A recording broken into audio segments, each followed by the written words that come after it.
দশম শ্রেণীর বাংলা পাঠ্য বিষয়ের অন্তর্গত যে গল্প ও কবিতাগুলো রয়েছে তার মধ্যে একটি অন্যতম গল্প হলো সুবোধ ঘোষ রচিত বহুরূপী।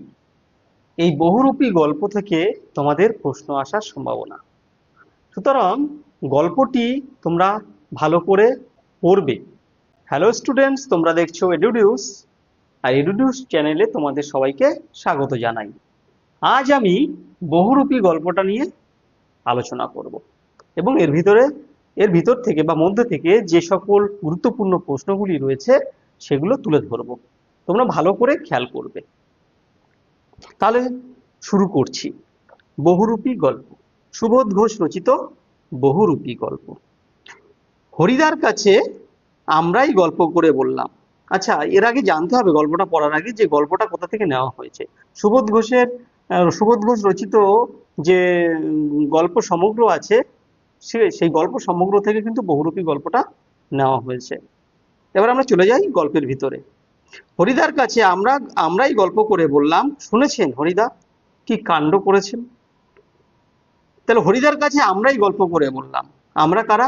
হরিদা এবং তার বন্ধুরা বা সাথীরা, তাহলে সঙ্গী সাথীরা যারা যারা ছিল। বিশেষ করে কথক ছিল এই গল্পের, তার আরো আরো দুই একজন ছিল, অনাদি, ঠিক আছে, আরো কিছু কিছু নাম আছে, সেগুলো আমরা পড়তে পড়তে শুনবো। হরিদার কাছে আমরাই গল্প করে বললাম। হরিদা এবং তার বন্ধু বান্ধব তারা কি বললেন? হরিদা কি কাণ্ড হয়েছে শুনেছেন? হরিদা তখন কি করছিল? হরিদা তখন উনুনে জাল দিচ্ছিল, রান্না করছিল।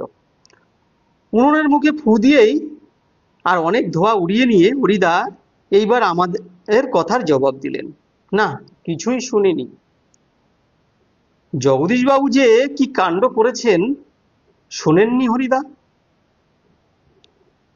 হরিদা বলছে, না রে ভাই, বড় মানুষের কাণ্ডের খবর আমি কেমন করে শুনবো, আমাকে বলবেই বা কে? তাহলে এখানে জগদীশবাবুর কথা শুনে হরিদা একটা কমেন্ট করেছেন যে জগদীশবাবু নাকি বড় বড় মানুষ বা ধনী ব্যক্তি। তাহলে বড় লোকের কথা বা ধনী ব্যক্তিদের কথা গরিবরা কখনো শোনে না। হরিদার কথা মতো সেটাই বোঝা যাচ্ছে, বা হরিদা বড় লোকদের খবরাখবর গরিবরা পায় না আর কি, এরম এরম কথা বলতে চাইছেন হরিদা, এরম কথা বোঝাতে চাইছেন তার বন্ধুদের, কথকদের। বলছে এখানে কথক এবং অন্যান্য রয়েছেন, তারা সবাই হরিদার সাথে একসাথে বসে আড্ডা দেয়, একটু গল্প গুজব করে। তাই এই গল্প করতে করতেই এই কথাগুলো তার বন্ধুরা, হরিদার বন্ধুরা বলছে, কথক বলছে। 7 দিন হলো এক সন্ন্যাসী এসে জগদীশবাবুর বাড়িতে ছিলেন। 7 দিন এক সন্ন্যাসী, ওই ধনী ব্যক্তি, দয়ালু ব্যক্তি, যার নাম জগদীশবাবু, তার বাড়িতে ছিলেন।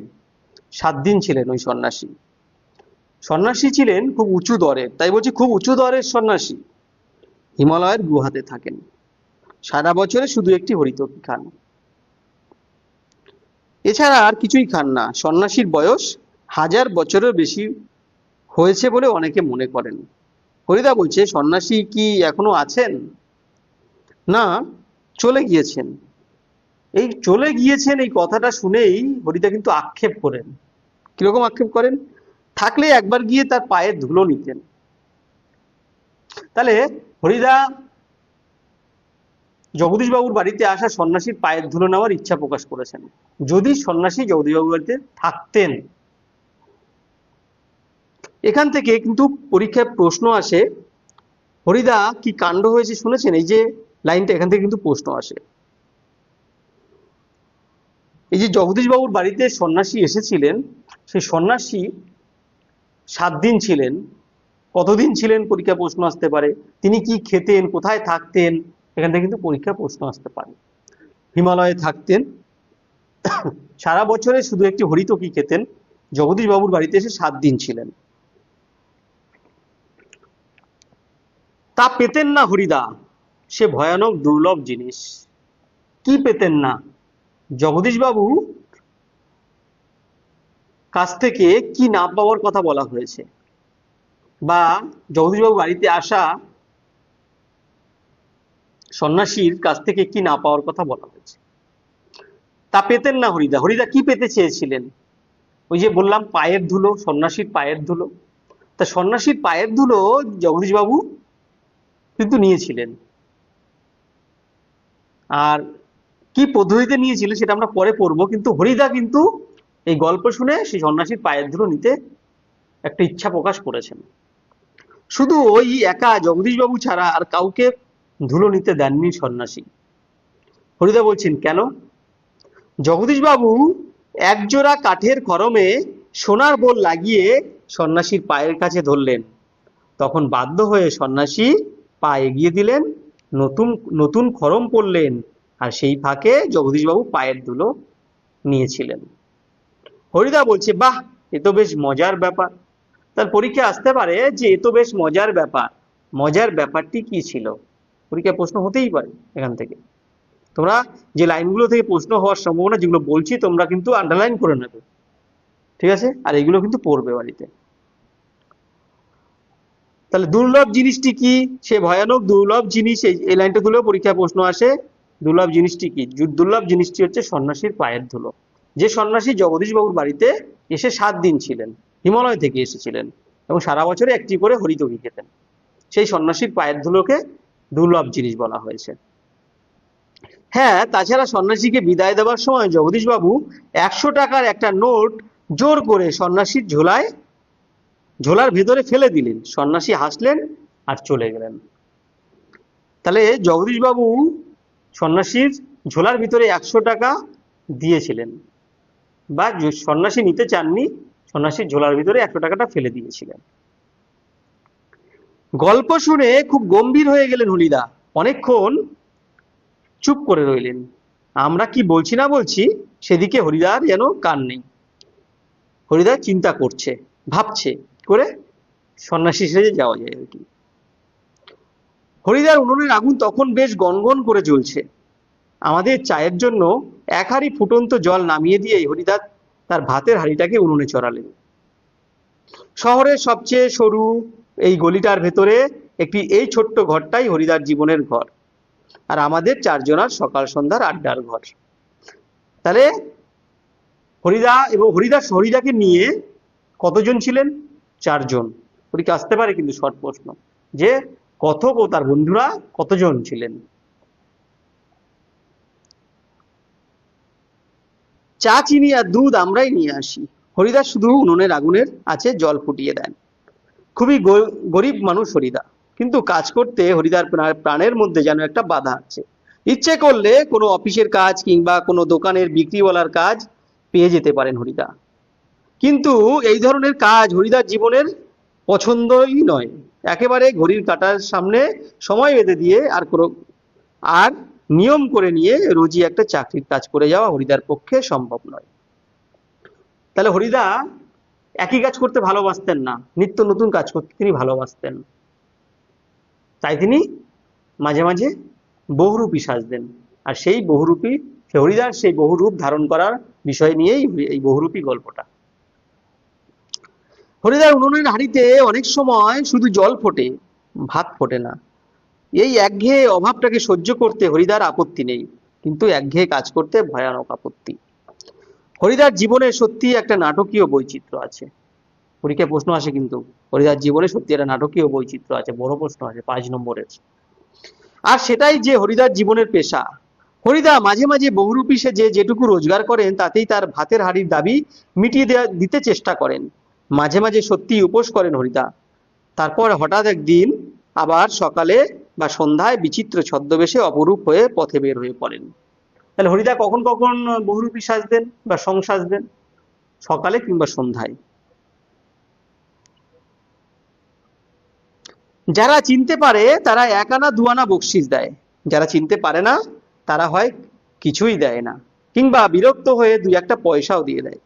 একদিন চকের বাস স্ট্যান্ডের কাছে ঠিক দুপুর বেলাতে একটা আতঙ্কের হল্লা বেজে উঠেছিল। একটা উন্মাদ পাগল, তার মুখ থেকে লালা ঝরছে, চোখ দুটো কটকটে লাল, তার কোমরে একটা ছেঁড়া কম্বল জড়ানো, গলায় টিনের কৌটার একটা মালা। পাগলটা একটা থান ইট হাতে তুলে নিয়ে বাসের উপরে বসা যাত্রীদের দিকে তেড়ে যাচ্ছে। চেঁচিয়ে উঠছে যাত্রীরা, দুটো একটা পয়সাও ফেলে দিচ্ছে। তাহলে হরিদা একদিন পাগল সেজেছিল। কি সেজেছিল? পাগল সেজেছিল। পাগল সেজে চকের বাস স্ট্যান্ডের কাছে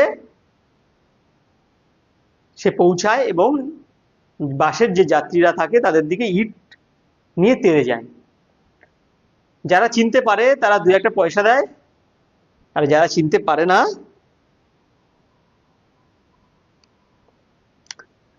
তারা তো ভয় পায়, কারণ ইট নিয়ে তেড়ে আসছে। একটু পরেই বাসের ড্রাইভার কাশীনাথ ধমক দেয়।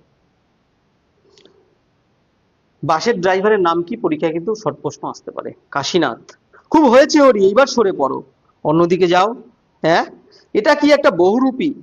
বাসের যাত্রীরা কেউ হাসে, কেউ বা বিরক্ত হয়, কেউ আবার বেশ বিস্মিতও হয়। সত্যি খুব চমৎকার পাগল সাজতে পেরেছে এই লোকটা। হরিদার জীবন এইরকম বহুরূপের খেলা দেখিয়েই একরকম চলে যাচ্ছে। এই শহরের জীবনে মাঝে মাঝে বেশ চমৎকার ঘটনা সৃষ্টি করেন বহুরূপী হরিদা। হরিদাকে বহুরূপী বলা হয়েছে কেন? কারণ তিনি বহুরূপ ধারণ করেন। সন্ধ্যার আলো সবেমাত্র জ্বলেছে। দোকানে দোকানে লোকজনের ব্যস্ততা আর মুখরতা জমে উঠেছে। হঠাৎ পথের উপর দিয়ে ঘুঙুরের মিষ্টি শব্দ রুমঝুম করে বেজে চলে যেতে থাকে। এক রূপসী বাইজি প্রায় নাচতে নাচতে চলে যাচ্ছে। শহরে যারা নতুন এসেছে তারা দুই চোখ বড় করে তাকিয়ে থাকে, কিন্তু দোকানদার হেসে ফেলে। দোকানদার হেসে ফেলে কেন? দোকানদার চিনতে পেরেছে হরিদাকে, তাই বলেছে হরির কাণ্ড বলে সে একটা কমেন্ট করেছে, বলেছে হরির কাণ্ড। হ্যাঁ, এটা কি একটা বহুরূপী নাকি? কারো কারো মুগ্ধ চোখের মোহভঙ্গ হয়, আর যেন বেশ একটু হতাশ স্বরে প্রশ্ন করে ওঠে। বাইজির ছদ্মবেশে সেদিন হরিদার রোজগার মন্দ হয়নি। তা হরিদা কি সেজেছিল? বাইজি। বাইজি সেজেছিল। মোট ৮ টাকা ১০ আনা পেয়েছিলেন। বাইজি সেজে হরিদা কত টাকা পেয়েছিলেন? মোট ৮ টাকা ১০ আনা। এটা মনে রাখবে ভালো করে। আমরাও দেখেছিলাম, একটা দোকানের সামনে গিয়ে দাঁড়াচ্ছে সেই রূপসী বাইজি, মুচকি হেসে আর চোখ টিপে একটা ফুল সাজিয়ে এগিয়ে দিচ্ছে। দোকানদারও হেসে ফেলে একটা সিকি তুলে নিয়ে বাইজির হাতের ফুল সাজির উপর ফেলে দেয়। কোনোদিন বাউল, কোনোদিন কাপালিক, কখনো বা বোচকা কাঁধে বুড়ো কাবুলিওয়ালা, কখনো হ্যাটকোট প্যান্টুলুন পরা ফিরিঙ্গি কেরামিন সাহেব, এইসব বহুরূপী সাজতেন, বহুরূপ ধারণ করতেন হরিদা। একবার কি করেছিলেন? একবার পুলিশ সেজে দয়ালবাবু লিচু বাগানের ভেতরে দাঁড়িয়েছিলেন হরিদা। স্কুলের 4টে ছেলেকে ধরেছিলেন। দয়ালবাবু লিচু বাগানে হরিদা একদিন পুলিশ সেজে গিয়েছিলেন এবং স্কুলের ছেলেরা সেই লিচু বাগানে লিচু হয়তো পাড়ছিলেন, তখন পুলিশ সেজে গিয়ে তাদেরকে ধরেছিলেন। ছেলেরা ভয়ে কেঁদে ফেলেছিল। বলছে ভয়ে কেঁদে ফেলেছিল ছেলেগুলো, আর স্কুলের মাস্টারমশাই এসে সেই নকল পুলিশের কাছে ক্ষমাও চেয়েছিলেন। এবারের মতো মাফ করে দিন ওদের, কিন্তু ৮ আনা ঘুষ নিয়ে তারপর মাস্টারের অনুরোধ রক্ষা করেছিলেন সেই নকল পুলিশ হরিদা। তাহলে হেডমাস্টার, স্কুলের মাস্টারমশাইয়ের কাছ থেকে তিনি কত টাকা ঘুষ নিয়েছিলেন? ৮ আনা। ৮ আনা ঘুষ নিয়েছিলেন। ঘুষ নিয়ে সেই 4টে ছেলেকে ছেড়ে দিয়েছিলেন। পরদিন অবশ্য স্কুলের মাস্টারমশাইয়ের জানতে বাকি থাকেনি কাকে তিনি ৮ আনা ঘুষ দিয়েছেন, কিন্তু মাস্টারমশাই একটু রাগ করেননি, বরং একটু তারিফই করলেন। বাহ, সত্যি খুব চমৎকার পুলিশ সেজেছিল হরি। আজ এখন কিন্তু আমরা ঠিক বুঝতে পারছি না হরিদা এত গম্ভীর হয়ে কি ভাবছেন। আজ মানে ওই উনুন জাল দিচ্ছেন, রান্না করছেন, সেই সময় কথক এবং তার সঙ্গীরা, যারা সঙ্গী সাথী যারা ছিল, তার বন্ধু বান্ধব, তারা যে আলোচনা করেছেন হরিদা জগদীশ বাবুর বাড়িতে এক সন্ন্যাসী এসেছিলেন, সেই গল্প শোনার পর হরিদা একটু গম্ভীর হয়ে গেলেন। হরিদা কেন কি ভাবছে? হরিদা এত গম্ভীর হয়ে কি ভাবছেন? সন্ন্যাসীর গল্পটা শুনে হরিদার মাথার মধ্যে কোনো একটা নতুন মতলব ছটফট করে উঠেছে। ঠিকই, আমাদের সন্দেহ মিথ্যা নয়। হরিদা বললেন, আজ তোমাদের একটা জবর খেলা দেখাবো। পরীক্ষা আসতে পারে, জবর খেলাটা কি? জবর খেলাটা পরে আমরা পড়ছি। আমাদের দেখিয়ে আপনার লাভ কি হরিদা? আমাদের কাছ থেকে একটা সিগারেটের চেয়ে বেশি কিছু তো পাবেন না। হরিদা বলছে, না, ঠিক তোমাদের দেখাবো না, আমি বলছি তোমরা সেখানে থেকো, তাহলে দেখতে পাবে। কোথায়? হরিদা বলছে, আর সন্ধ্যায় জগদীশ বাবুর বাড়িতে। তাহলে হরিদা নিশ্চয়ই কোনো মতলব বা পরিকল্পনা করেছে সন্ধ্যাবেলা জগদীশবাবুর বাড়িতে কোনো একটা কাণ্ড করবেন বা কোনো কিছু সেজে যাবেন। হঠাৎ জগদীশ বাবুর বাড়িতে খেলা দেখবার জন্য আপনারা তো উৎসাহ জেগে উঠলো কেন? হরিদা বলছে, হরিদা এই কথা শুনে একটু হাসলেন। সে বলছেন, মোটা মতন কিছু আদায় করে নেব। বুঝতেই তো পারছো, পুরো দিনটা রূপ ধরে ঘুরে বেরিয়েও 2-3 টাকার বেশি হয় না।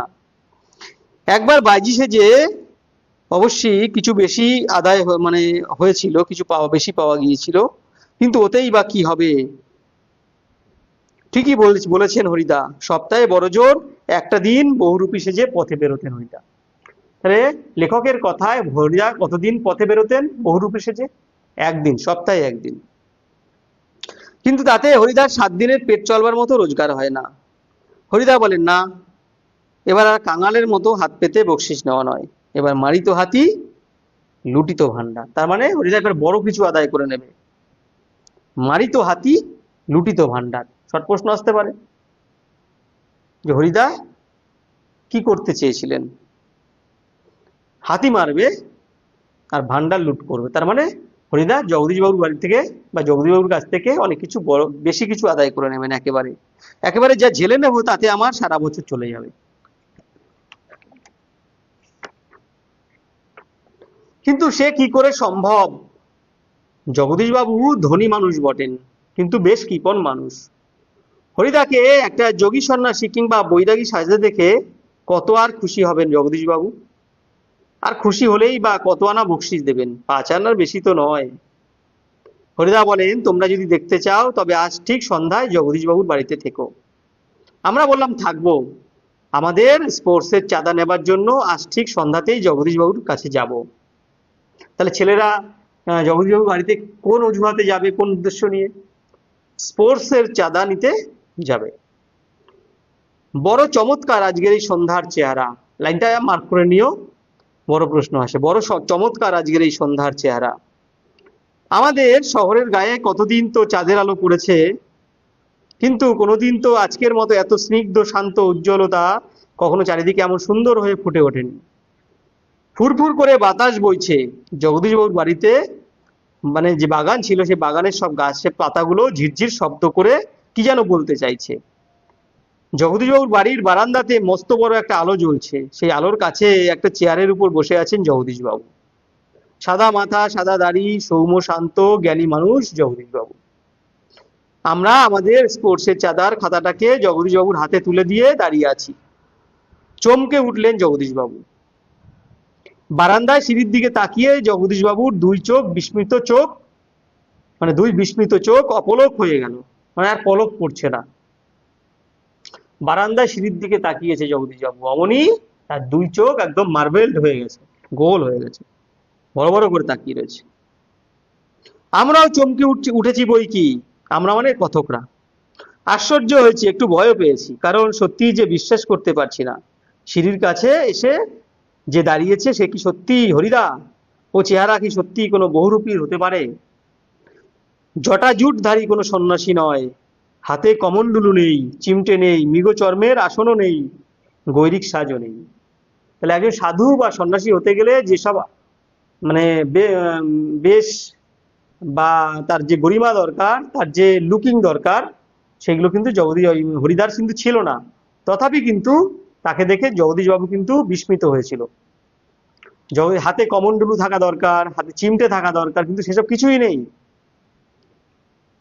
আদুর গা মানে খোলা গা, তার উপরে একটা ধবধবে সাদা উত্তরীয়, পরনে ছোট বহরের একটা সাদা থান, মাথায় ফুরফুর করছে শুকনো সাদা চুল বা ফুরফুর করে উঠছে শুকনো সাদা চুল, ধুলো মাখা পা, হাতে একটা ঝোলা, সেই ঝোলার ভিতরে শুধু একটা বই, গীতা। গীতা বের করে কি যেন দেখলেন এই আগন্তুক।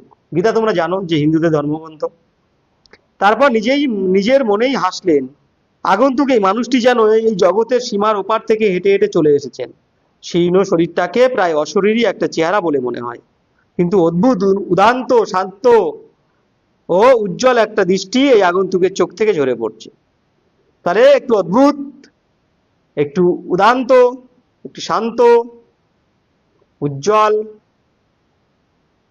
মানে সমস্ত কিছু বৈশিষ্ট্য একটা সন্ন্যাসীর ভিতরে যা থাকা দরকার, সেই বৈশিষ্ট্যগুলো কিন্তু বেশ ফুটে উঠছে তার মধ্যে। উঠে দাঁড়ালেন জগদীশবাবু। আসুন, আসুন বলে তাকে ওয়েলকাম জানাচ্ছে। আগন্তুক হাসেন, আপনি কি ভগবানের চেয়েও বড়? তার মানে বহুরূপী, হরিদা বহুরূপী সেজে জগদীশবাবুর বাড়িতে গেছেন। আমরা শেষের দিকে বুঝতে পারবো। জগদীশবাবু সেই চেয়ারে বা বসেছিলেন বা দাঁড়িয়েছিলেন, যাই হোক না কেন, সে এক জায়গায় স্থিরভাবে ছিলেন, কিছু কোনো কথা বলেননি। তাই জগদীশবাবুকে উদ্দেশ্য করে হরিদা বলছেন যে আপনি কি ভগবানের চেয়েও বড়? আমি এসেছি, আপনার নজরে পড়ে না?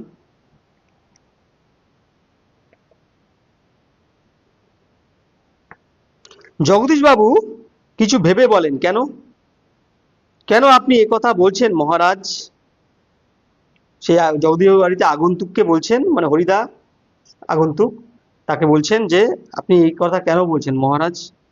আমি মহারাজ নই, আমি এই সৃষ্টির মধ্যে এক কণা ধুলি, কিন্তু আপনি বোধহয় 11 লক্ষ টাকার সম্পত্তির অহংকারে নিজেকে ভগবানের চেয়েও বড় বলে মনে করেন, তাই এখানে দাঁড়িয়ে আছেন, নেমে আসতে পারছেন না। সেই মুহূর্তে সিঁড়ি সিঁড়ি ধরে নেমে যান জগদীশবাবু। আমার অপরাধ হয়েছে, আপনি রাগ করবেন না। তাহলে জগদীশবাবু কত লক্ষ টাকার মালিক ছিলেন? 11 লক্ষ টাকার মালিক ছিলেন। এটা কিন্তু পরীক্ষায় প্রশ্ন আসতে পারে। আগন্তুক আবার হাসেন, আমি বিরাগী, রাগ নামে কোনো রিপু নেই। ছিল একদিন, সেটা পূর্বজন্মের কথা। দাগ দিয়ে নাও, সেটা পূর্বজন্মের কথা। পরীক্ষায় আসতে পারে যে পূর্বজন্মের কথাটি কি। ঠিক আছে, এটা কিন্তু শর্ট প্রশ্ন আসতে পারে। জগদীশবাবু বলেন, বলুন এখন আপনাকে কিভাবে সেবা করব? বিরাগী বলেন, ঠান্ডা জল চাই, আর কিছুই চাই না। ঠান্ডা জল খেয়ে নিয়ে হাঁপ ছাড়েন বিরাগী। এদিকে ভবতোষ আমার কানের কাছে ফিসফিস করে, না না, আমার কাছে কানের কাছে মানে কথকের কানের কাছে, গল্পের যে কথক আছেন তার কানের কাছে। না না, হরিদা নয়, হতেই পারে না, অসম্ভব, হরিদার গলার স্বর এরকমই নয়। বিরাগী বলেন, পরম সুখ কাকে বলে জানেন? ডাক দাও, পরম সুখ কাকে বলে জানেন? সব সুখের বন্ধন থেকে মুক্ত হয়ে যাওয়া। তাহলে শর্ট প্রশ্ন আসে, এমসিকিউ। সব সুখের বন্ধন থেকে মুক্ত হওয়াকে বলা হয় পরম সুখ। ভবতোষের কানের কাছে মুখ এগিয়ে নিয়ে অনাদি বলে, শুনেছো তো? এসব ভাষা কি হরিদার মুখের ভাষা হতে পারে? জগদীশবাবু ততক্ষণে সিঁড়ির উপরে বসে পড়েছেন, বোধহয় বিরাগীর পা স্পর্শ করার জন্য। তার হাত দুটো ছটফট করতে শুরু করেছে। জগদীশবাবু বলেন, আমার এখানে কয়েকটা দিন থাকুন বিরাগীজি, আপনার আপনার কাছে এটা আমার প্রাণের অনুরোধ। কটা দিন থাকতে বলছে জগদীশবাবুর বাড়িতে। দুই হাত জোর করে বিরাগীর মুখের দিকে তাকিয়ে থাকেন জগদীশবাবু। বিরাগী হাসেন। বিরাগী যখন হেসে বলেন, বাইরের খোলা আকাশ থাকতে আর এই ধরিত্রীর মাটি থাকতে আমি এই বিষয়ী দালান বাড়ির ঘরে থাকবো কেন, বলতে পারেন? তার মানে টাকা পয়সা ধন সম্পত্তি যেখানে আছে সেখানে বিষয়ী বলা হয়, সেখানে তিনি থাকবেন না। যারা সাধু হয়, সন্ন্যাসী হয়, তাদের কিন্তু এই লোভ লালসা থাকতে নেই, সেটাই বোঝানোর চেষ্টা করছে এই বহুরূপী হরিদা। দালান বাড়ির ঘরে ঢুকবো কেন, বলতে পারেন? বিরাগীজি, জগদীশবাবুর গলার স্বরে তখন করুণ করুণ ভাব, মানে একটু দুঃখের ছল, চোখ মানে একটু আবেদন, করুণ আবেদন করছে জগদীশবাবু বিরাগীজিকে। বিরাগী বলেন, না, আপনার এখানে জল খেয়েছি, এই যথেষ্ট। পরমাত্মা আপনার কল্যাণ করুন, কিন্তু আপনার এখানে থাকা আমার পক্ষে সম্ভব না। জগদীশবাবুকে একেবারে নিগলেক্ট করে দিয়েছে হরিদা, বহুরূপী হরিদা। না, এখানে থাকা যাবে না আর কি। তবে একটু কিছু আজ্ঞা করুন, জগদীশবাবু বলছেন, তবে কিছু আজ্ঞা করুন, মানে কিছু খাবার দাবার, জল খাবার কথা বলছে, যদি আপনাকে কোনো কিছু দিতে পারি। বিরাগী বলছে, না না, আমি যার কাছে পড়ে আছি তিনি আপনার চেয়ে কিছু কম নন, মানে ঈশ্বরের কথা বলছেন, কাজেই আপনার কাছে তো আমার তো কিছু চাইবার দরকার হয় না। জগদীশবাবু বলছেন, তবে কিছু উপদেশ শুনিয়ে যান বিরাগীজি, নইলে আমি শান্তি পাবো না। বিরাগীজি তখন বলছেন, ধন জন যৌবন কিছুই নয়। জগদীশবাবু বলছে, ধনও নয়, জনও নয়, যৌবনও নয়, এইসব কিছুই না মানুষের জীবনে। আমরা অনেক সময় টাকা পয়সার পিছনে ভাবি যে টাকা পয়সা সবকিছু হয়, কিন্তু এই বিরাগীর কথায় টাকা পয়সা কিন্তু কিছুই নয়। ওসব হলো সুন্দর সুন্দর এক একটা বঞ্চনা। মন প্রাণের সব আকাঙ্ক্ষা নিয়ে শুধু সেই একজনের আপন হতে চেষ্টা করুন, যাকে পেলে এই সৃষ্টির সমস্ত ঐশ্বর্য পাওয়া হয়ে যায়। আচ্ছা, আমি চলি। তাহলে জগদীশ বাবুকে বিদায় জানাচ্ছে বিরাগীজি। বলছে, শুধু একজনের উপাসনা করতে বলেছেন, একজনকে ডাকতে বলেছে, একজনের প্রার্থনা করতে বলেছে, সে হচ্ছে ঈশ্বর। যেটা যে কথা সমস্ত সন্ন্যাসীদেরই বলা উচিত, সেটাই বিরাগীজি বলছেন। সিঁড়ির উপরে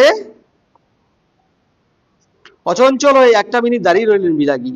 আজকের চাঁদের আলোয় চেয়েও স্নিগ্ধ হয়ে একটা জ্যোৎস্না যেন বিরাগীর চোখের উপরে ঝরে পড়ছে। ভবতোষ ফিসফিস করে, না না, এই চোখ কি হরিদার চোখ হতে পারে? অসম্ভব। জগদীশ বাবুর হাতে একটা থলি ছিল, বা থলিটা পরে এনে এনেছেন হয়তো। থলির ভিতরে একটি নোটের তারা। বিরাগীর পায়ের কাছে থলিটাকে রেখে ব্যাকুল স্বরে প্রার্থনা করেন জগদীশ বাবু, এই হচ্ছে প্রণামী, এই সামান্য 100 টাকা গ্রহণ করে আমাকে শান্তি দান করুন বিরাগীজি। আপনার তীর্থ ভ্রমণের জন্য এই টাকা আমি দিলাম। তাহলে বহুরূপী হরিদাকে জগদীশবাবু কত টাকা দিয়েছিলেন এবং কেনই বা দিয়েছিলেন, কিসের জন্য দিয়েছিলেন? আসতে পারে। বিরাগী হাসেন, আমার বুকের ভিতরেই যে সব তীর্থ, ভ্রমণ করে দেখবার তো কোনো দরকার হয় না। জগদীশবাবু বলছেন, এবার আমার অনুরোধ রাখুন আর কি বিরাগীজি, এটা আমার অনুরোধ, আপনি 100 টাকাটা গ্রহণ করুন, এটা আপনার তীর্থ ভ্রমণের জন্য দিলাম। বিরাগী বলেন, আমি যেমন অনায়াসে ধুলো মারিয়ে চলে যেতে পারি, তেমনি অনায়াসে সোনা মারিয়েও চলে যেতে পারি। বলতে বলতে সিঁড়ি থেকে নেমে গেলেন বিরাগী। 100 টাকার থলিটা সিঁড়ির উপরেই পড়ে রইল, সেদিকে ভুলেও একবার তাকালেন না বিরাগী। তাহলে পরীক্ষা আসতে পারে এখান থেকে একটা শর্ট প্রশ্ন, যে জগদীশবাবু বহুরূপী হরিদাকে যে 100 টাকার একটা থলি দিয়েছিল, সেটা সে মানে হরিদা কোথায় ফেলে রেখে চলে এসেছিল? সিঁড়ির উপরে। কি করছেন হরিদা? কি হলো? কই, আজ যে বলেছিলেন জবর খেলা দেখাবেন, তার মানে হরিদা সেখান থেকে জগদীশবাবুর বাড়ি থেকে বাড়ি চলে গেছেন। কথক এবং তার যারা সঙ্গী সাথী ছিল তারা কিন্তু জিজ্ঞাসা করছে হরিদাকে, হরিদা কি হলো, আপনি আজ যে জগদীশবাবুর বাড়িতে যাবেন বললেন, গেলেন না তো? মানে ওরা এখনো বিশ্বাস করতে পারছে না যে হরিদাই জগদীশবাবুর বাড়িতে গিয়েছিলেন। সে কথা কি ভুলেই গেলেন? আর সন্ধ্যাটা ঘরে বসেই কাটিয়ে দিলেন কেন? বলতে বলতে আমরা সবাই হরিদার ঘরের ভিতরে ঢুকলাম। হরিদার উনুনের আগুন তখন বেশ গনগন করে জ্বলছে। উনুনের উপরে হাঁড়িতে চাল ফুটছে, আর একটা বিড়ি ধরিয়ে নিয়ে হরিদা চুপ করে বসে আছেন। আমাদের দেখতে পেয়ে লজ্জিতভাবে হাসলেন। কি আশ্চর্য! চমকে ওঠেন ভবতোষ। হরিদা, আপনি তাহলে সত্যিই বের হয়েছিলেন? আপনি কি সেই বিরাগী? হরিদা হাসেন। হ্যাঁ রে ভাই, ওই তো সাদা উত্তরীয়টা পড়ে রয়েছে মাদুরের উপর, আর সেই ঝোলাটা আর সেই গীতাটা। অনাদি বলে, এ কি কাণ্ড করলেন হরিদা? জগদীশবাবু তো অত টাকা সাধলেন, অথচ আপনি একেবারেই খাঁটি সন্ন্যাসীর মতো সব তুচ্ছ করে সরে পড়লেন। হরিদা বলছে, কি করব বল, ইচ্ছেই তো হলো না, শত হোক। ভবতোষ বলছে, কি? হরিদা বলছে, শত হোক, একজন বিরাগী সন্ন্যাসী হয়ে টাকা ফাঁকা কি করে স্পর্শ করি বল, তাতে যে আমার ঢং নষ্ট হয়ে যায়। ডাক দাও, তাতে যে আমার ঢং নষ্ট হয়ে যায়। 3 নম্বরের প্রশ্ন আসে কিন্তু। ঢং নষ্ট হওয়ার কথা কেন বলেছেন? কারণ একজন সন্ন্যাসীর যে বৈশিষ্ট্য, তিনি কিন্তু লোভ মায়া মমতা, কিন্তু মায়া মমতা আছে কিন্তু লোভ কিন্তু নেই। তাই টাকা টাকা ছোঁয়া বা ধরাটা তার পক্ষে উচিত হবে না। আর তার আগে সুন্দর সুন্দর কথা বলেছেন, ধনজন যৌবন, সুন্দর সুন্দর, হ্যাঁ, এগুলো এক একটা প্রবঞ্চনা। তাহলে এইগুলো এইগুলো বলে যদি সে টাকাকে স্পর্শ করে, তাহলে এই কথাগুলো কোনো অর্থ থাকবে না। তাই সে টাকা হাত দিয়ে ছোঁয়নি। এই জন্য বলছেন যে তাতে আমার ঢং নষ্ট হয়ে যায়। কি অদ্ভুত কথা বললেন হরিদা! হরিদার এ কথার সঙ্গে তর্ক চলে না।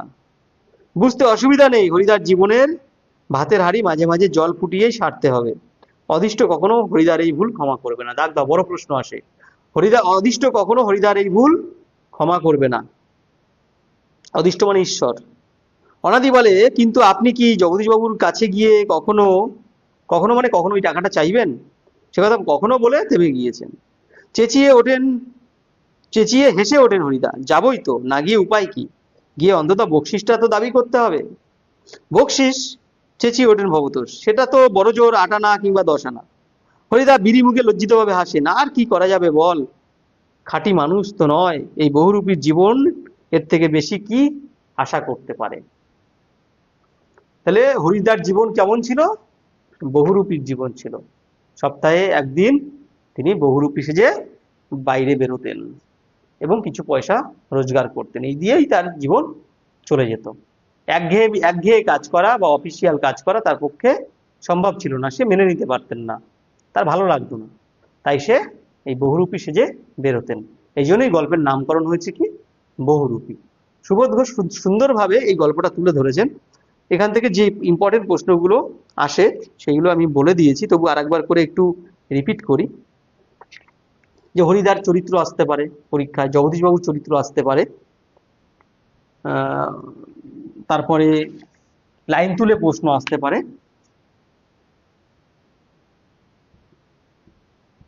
হরিদার চরিত্র,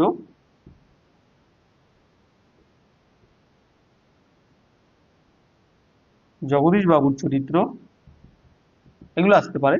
আর লাইন তুলে প্রশ্ন আসতে পারে যে হরিদার অদৃষ্ট কখনো হরিদার এই ভুল ক্ষমা করবে না, এই অদৃষ্ট কখনো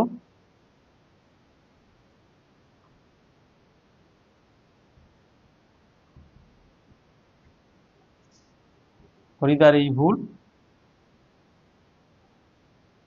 ক্ষমা করবে না, এই লাইনটা তুলে পরীক্ষায় প্রশ্ন হতে পারে। বড় চমৎকার আজ এই সন্ধ্যার চেহারা, এই লাইনটা তুলে প্রশ্ন হতে পারে।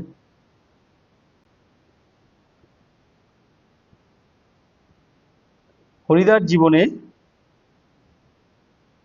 সত্যিই একটা নাটকীয় বৈচিত্র্য আছে,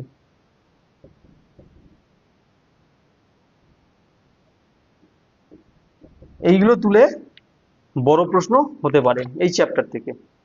ঠিক আছে, এগুলো ভালো করে পড়বে। আর শর্ট প্রশ্ন তো বলেই দিয়েছি, তো আরো কিছু শর্ট প্রশ্ন আমি তোমাদেরকে বলে দিই। যেমন গল্পটি বহুরূপী গল্পটি কোথা থেকে নেওয়া হয়েছে, এই হরিদা পেশায় কি ছিলেন, হরিদা কিসের উনুনে রান্না করতেন, কাঠের উনুনে, সন্ন্যাসী জগদীশবাবুর বাড়িতে আগত সন্ন্যাসী কোথায় থাকতেন, তিনি বছরে কি খেতেন, এগুলো জগদীশবাবু হরিদাকে কিংবা ওই সন্ন্যাসীকে, আগে যে সন্ন্যাসী এসেছিলেন তাকে কত টাকা দিয়েছিলেন,